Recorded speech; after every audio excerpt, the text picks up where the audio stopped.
heard that you'd finally be getting married, we all let out a sigh of relief. But just before we could finally see you leaving the nest and becoming a proper adult, you made such a stupid mistake. Yet you didn't even notice such a simple mistake and sent those invitations out to us anyway. Had you noticed something was wrong and told us about it, we would have been more than happy to help you tell everyone a mistake had happened. But you didn't notice a single thing was wrong. And that left Mom pretty much thinking there was no hope for you anymore. What are you talking about? There's no hope for me. So you're telling me that everyone knew something was wrong with my invitations, but you all chose to never tell me? You could have told me that my wedding invitation was actually a funeral invitation. That's something you should have noticed yourself. Do you realize that the past couple of days after that had happened, Mom had to deal with everyone calling her and asking how you passed away and why this happened? I'm sure you didn't notice anything and your life wasn't affected by your mess up. But for us, we had to deal with friends and family asking us all the time about your death. I think that this time you should have been aware of what you'd done and actually taken action in order to fix it, right? Well, I guess it's too late now, though, as that test is already over. As for your wedding, we all have no plans of going there today. I'm sure it sucks having your wedding get canceled on you, but let's just hope you and your husband don't part ways because of it. Are you freaking kidding me, you idiot? What was that? Kidding you about what? About the hope of my husband now parting ways with me? There's no way he's going to want to stay with me now after this. The wedding is being canceled right now, and his whole family is pissed off with me. They're all talking about ending our marriage right now. This is hell! I can't believe that it's all because my family that my wedding and marriage are going to be ruined! Is that so? But weren't you telling me before that it's your absent-mindedness and silliness that makes all the men love you? I had tried to explain all of this to my husband by saying none of it was my fault. But for some reason, he got the wrong idea and seemed in awe about what had happened. His parents both reacted the same way as him, and now I have no clue what is going on. I didn't do anything wrong here. It's because you keep on saying things like that not a single soul is going to want to help you. What does that mean? Are you really not aware that you're the only one to blame for all of this? Why do you keep trying to make it appear as though this is all our fault and that you did nothing wrong? I don't get it, Tracy. I really do not get it. You were the one that failed to proofread the invitation you sent out, and so that makes this your fault. And only yours. Yet you've continued to complain to me about everything while blaming me and the rest of our family for it. I'm sure you said the same things to your husband, right? You said to him that this was all our faults and that you're not to blame. No wonder he's in awe right now and not willing to work with you anymore. But it's all your guys' fault for never telling me anything when you all knew I made a mistake. Why do you keep going back to that? All of this is what you wanted to have happen to me, right? You set this all up. I set all of what up? Because our parents have always loved me more than you. You have been deeply jealous of me, right? Because I am the best-looking girl around and have everyone's eyes on me. I know you've been jealous of me, and that jealousy has finally come out. Then when you went and got Mom and Dad and the rest of the family all caught up in your malicious plans and set me up to look like it's my fault. You are a total witch for that. How are you going to take responsibility for all that you've done to me? About all of that, Tracy, I don't feel that Mom and Dad have ever loved you more than me. I'm sorry to say this, but that's not the case in my eyes. It never was. Stop trying to act all tough about it now. Actually, I had asked Mom if it would be all right for me to let you in on a little secret we've all kept from you. So her and I had a little chat about it before she gave me permission. What? The reason none of what I'm going to say to you has never been said before is because Mom wanted to keep it a secret. It's Mom and Dad's thing anyway, so it's not something I should really be worried about. But I will tell you soon what that secret is. Also, you've always been saying Mom and Dad and the family have all cared more about you than me, right? Well, the only reason for that is because your behavior has required more of their care. So naturally, you felt like they've cared more about you and spoiled you. I happen to love Mom and Dad and thank them both for raising me with the amount of attention they gave. Unlike you, who has felt spoiled by them, I feel like I've been supported and raised by them. What the hell is this? You're making it sound like I've been some sort of burden on both of them. Well, that's because you've been one, right? They think of you as a burden, and that's why they told you to never come back to their house, right? They did just tell me that before they stopped replying, but a burden to them? No way they think that of me. I'm me, right? I'm a gorgeous and silly woman. And so what? I don't think you having decent looks has anything to do with what's been going on here. They've also told me not to tell you where their address is. So right now, you have no place to go home to, all right? Huh? I know where Mom and Dad's house is because I've lived there. Are you stupid? If this whole marriage thing between my husband and I doesn't last, then I will be coming home to them. Of course, I won't have anyone else to go, so they're my only option. Well, that's the secret I planned to tell you. Mom and Dad have moved away, and I mean out of the state away. What? Dad's been wanting to retire for a bit now and has been wanting to go somewhere he can have his own little patch of farming land. So they've moved out into the countryside somewhere, therefore even if you want them to spoil you again, it's not possible. And that's why I said I'm not telling you their new address.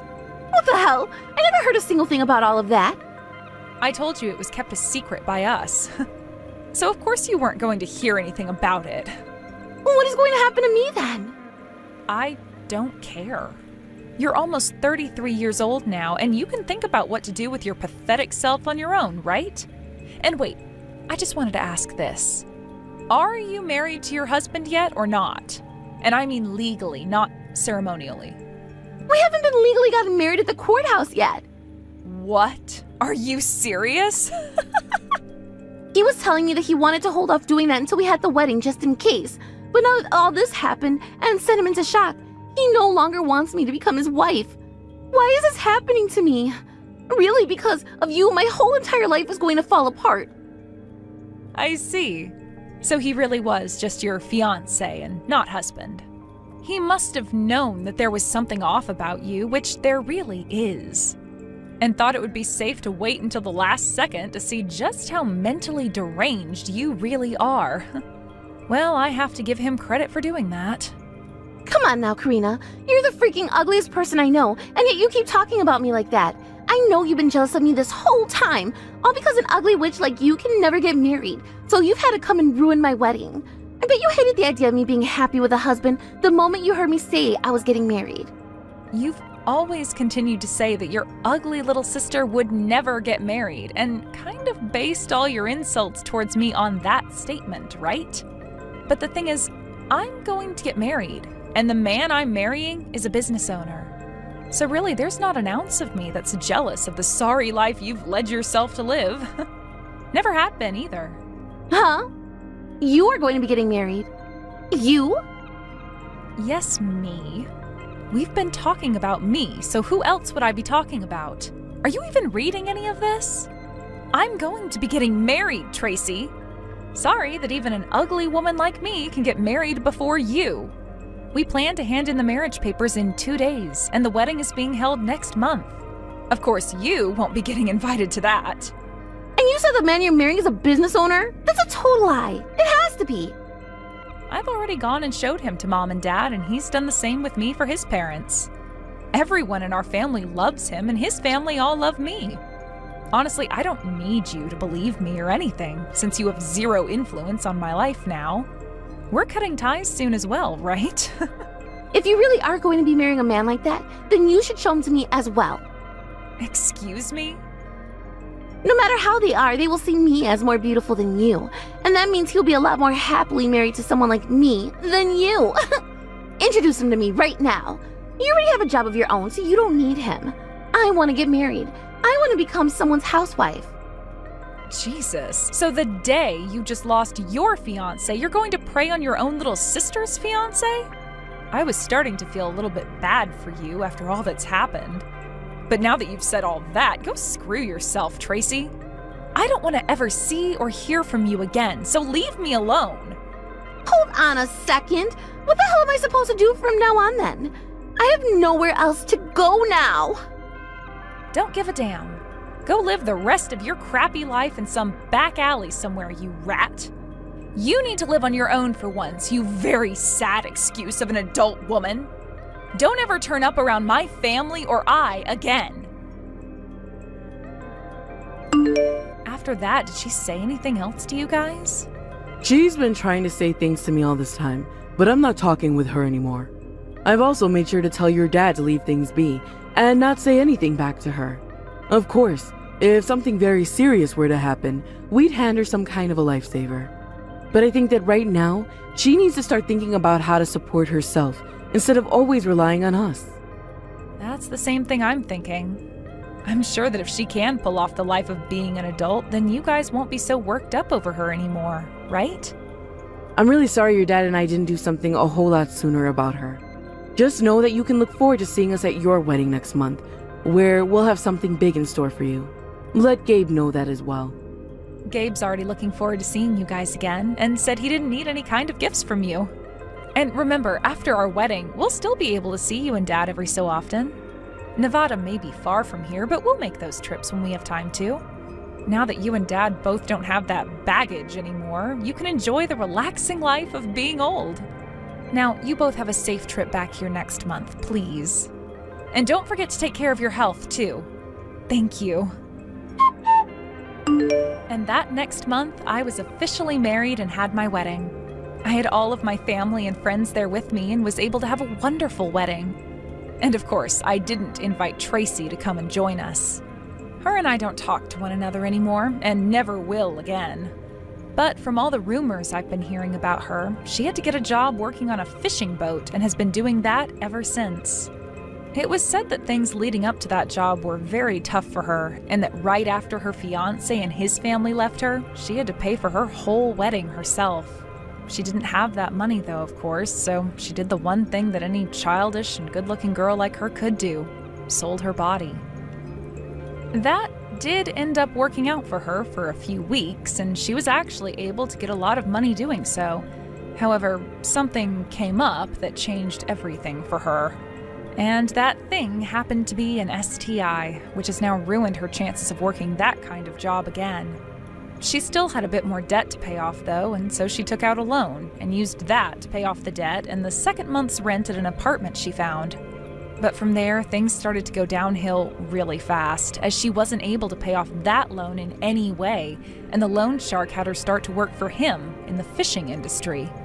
I'm sure this isn't the life she wanted to end up in, but from my family's point of view, this is the perfect outcome. Of course we feel bad about the STI and all the other memories she's going to have to live with now, but life out at sea with a bunch of hard-working men should really teach her a lot about how to live on her own the right way. I have no plans of ever talking to her again, but my parents did say that if some point in the future she's back in from living on that boat and is taking care of herself, they would want to see her. Let's just hope that when a time like that comes, if a time like that comes, she's a completely changed person and acts like a proper adult, for my parents' sake. I've already gone and told them both that I won't be around to help if things ever go south with her and them, since my new husband and I will be moving to Canada soon. Of course, that's not far from the US at all, and we'll be making those trips to go and see my parents. But my husband has a business to run, and we can't have her getting in the way. Hey, Jenny, are you there? I was just wondering if you really grew up in those musty old public housing apartments. I had heard that you did, but I just have to know for myself. Are you really still living in a place like that? To be honest, I have to say that I was really, really surprised to hear that that was true. I mean, I just can't imagine someone like your brother Tyler coming from a place like that. I can't even picture it if I try. Hello, Paula. First, I'd just like to say thank you for today and all that you did. I was glad that we were finally able to see each other after having gone so long without having done so. As for where Tyler and I grew up, well, yes, it really is true that we didn't have that much money growing up, and that we were living in public housing for a while. That's crazy! I really had no idea about any of that at all. I mean, when you told me, I know that I'd heard hints about it before this, but I didn't get the full truth until today. It made me sad to think about it first, but then I realized that it's really just goes to show how far Tyler's come and how hard he's worked to get where he is in life. Well, yes, I really agree with you there. I think that Tyler has always been the kind of person to throw himself into his work. I remember when he was little, he was already talking about how he would want to be a lawyer when he grew up. And even though everyone told him it wouldn't be easy and that it would take a lot of work, he finally managed to find a study plan that worked for him, even if he is a bit of a late bloomer.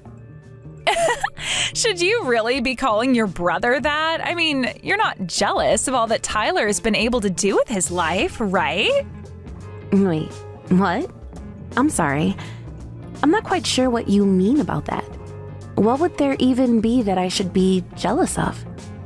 Oh, come on. You know what I'm talking about. I mean, Tyler studied and lived abroad. He knows many foreign languages, and he's just a really smart, successful guy. He could probably go work anywhere in the world he wanted or do any job that he felt like at this point. And now he's finally coming back home to study for law school. He is just really the cream of the crop when you think about it. I mean, he could probably do whatever he set his mind to. Oh, I see what you mean by that. Yes, I suppose if you put it all like that, then it does make my brother sound pretty cool. And of course, I think that Tyler probably could do just about anything he tried his best at. Oh, come on. Are you still really just not going to give it up for Tyler? You still have nitpicks to make? Honestly, for a younger sister, I would have thought that at least the thing that you and I could bond over would be talking about what an amazing older brother you have. But I guess I can understand why you might feel a little jealous at a time like this. After all, someone like you might just get left behind by Tyler one day. Left behind by Tyler? I'm sorry, Paula. Are you trying to tell me that you think my brother is going to just abandon me one day? Because if that's what you're worried about, then I appreciate the warning, but I really don't think that's something that's going to happen. Wow, well, someone sure is full of themselves today, aren't you? You must really think that nothing bad could ever happen to you. You're just so sure that your brother would never leave you, huh? Maybe I just don't understand since I grew up a single child and didn't have any siblings at all. So you should really just consider yourself lucky for the time that you've had with Tyler. It sounds to me like you've been able to live a pretty easy life thanks to you just being related to him. I really wouldn't say I had an easy life next to Tyler, and I really don't think that all little sister does is idolize her older brother. I understand that you're a single child, so maybe you don't actually understand, but being siblings isn't really like that.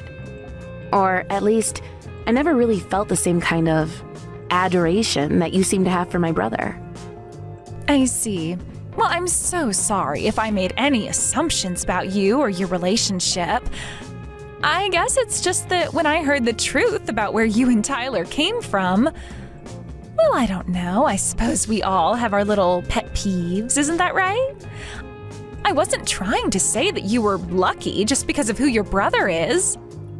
I just mean that, well, it sure is lucky that your brother ended up the way that he did is all. Surely we can both agree on that at least, right? I'm sorry, but am I really talking to Paula right now? I don't know, you just seem so different from when I met you earlier. I don't know what it is, but you just seem more rude than you were when we were all together in person. And I guess that I just had this impression of you as being a little more nice. What are you saying, Ginny? You couldn't possibly be insinuating that I'm being mean to you, right? I just know that you would never say that. But you are saying that I'm not living up to whatever idea of me that you had in your head, is that right? I guess that you shouldn't have just assumed who I was at face value. But I think it's sad that you think I'm trying to be mean to you when all I'm doing is talking to you frankly. Can you not handle a little honesty now and then? Well, honesty and frankness are certain things, but I know way too many people who use those words as an excuse to bully others. Okay, let's get something straight here. You do realize that I am married to your brother, right? You and I are sisters-in-law, and I am not afraid to use my position to cut you off from your brother. Oh, don't worry. You don't need to worry about what I was saying. I was mostly just talking to myself anyway.